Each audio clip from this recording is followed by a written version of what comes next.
Pazari i kryeministrit Edi Rama me mafiozin e njohur Ylli Ujka nga Lezhë ka hyrë në një fazë të re. Këtë herë në shënjestër të planit ndërtimor dhe të grabitjes së pronës publike, është vendosur një nga perlat natyrore të jugut, zona e liçenit të Virojit në Gjirokastër, një park natyror i mbrojtur me vlera të jashtëzakonshme ekologjike, peizazhore dhe turistike. Sipas burimeve të sigurta të pamfletit, menjëherë pas zgjedhjeve të 11 majit, Edi Rama ka urdhëruar Agjencinë e Zhvillimit të Territorit dhe Ministren e Turizmit e Mjedisit Mirela Kumbaro, njëkohësisht deputetja e Gjirokastrës, që të nisin procedurat për dhënien në një sipërfaqe të madhe të këtij parku për ndërtim resorti. Në të njëjtën kohë, në Ministrinë e Mjedisit dhe në Agjencinë e Zhvillimit të Territorit ka mbërritur aplikimi i kompanisë X1 SHPK me selin në Lezhë për të ndërtuar një kompleks me vila dhe një njësi shërbimi në 40.000 metra katror tokë publike buzliçenit të Virojit. Procedurat janë të përshpejtuara dhe kanë marrë urdhër miratimi nga Komiteti i Investimeve Strategjike që drejtohet personalisht nga Edi Rama dhe përbëhet nga 4 ministra të kabinetit. Por cila është kompania që kërkon të ndërtojë në një zonë të mbrojtur? X1 SHPK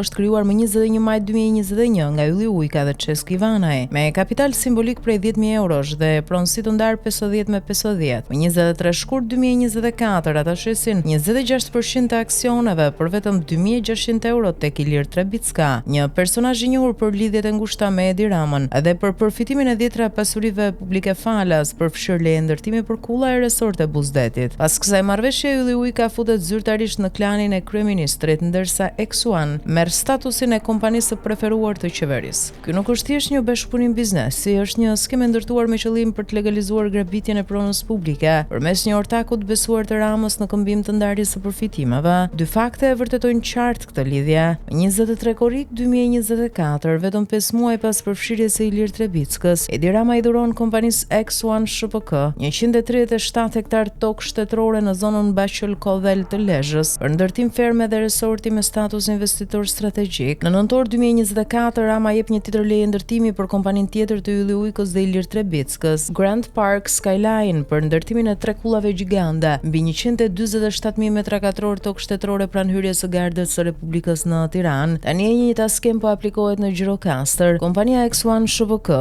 është në prag të përfitimit të 40.000 metrave katror në zonën e parkut të liçenit të Virojit, një ndër ambientet më të virgjëra e më të ndjeshme ekologjikisht në jug të vendit. Ky akt përbën një shkelje flagrante të ligjit për mbrojtjen e zonave të mbrojtura, ndërkohë që ka heshtje totale nga Ministria e Mjedisit dhe Agjencia Kombëtare e Zonave të Mbrojtura. Përveç pasurive të dhëna në letër, Ylli Ujka ka shërbyer edhe si financuesi i fushatës elektorale të PS-s dhe i strukturave të saj në diasporë nëpërmjet 2 kompanive të tij jashtë Shqipërisë, Cambria Marketing dhe 1001 Solutions, sipas të dhënave të siguruara nga pamfleti. Këto kompani kanë qenë kanalet e financimit të aktiviteteve dhe propagandës së Ramës jashtë vendit, një veprim që përbën krim elektoral dhe financim të paligjshëm të partive, por që s'pak vazhdon të mos hetojë. Në të gjitha këto transaksione dhe vendime shtetërore nga Lezhë në Tiranë deri në Gjirokastër, skema është një kompani me ortakëri të kontrolluar nga klientë të Ramës, të cilëve u jepen prona shtetërore falas në këmbim të besnikërisë politike dhe bashkëpunimit elektoral. Nëse ky quhet zhvillim strategjik, atëherë çdo mafioz i lidhur me pushtetin mund të ndërtojë kudo, mbi çdo park, liçen, kodër apo monument, përsa kohë është i gatshëm të ndaj pjesën me bablokun.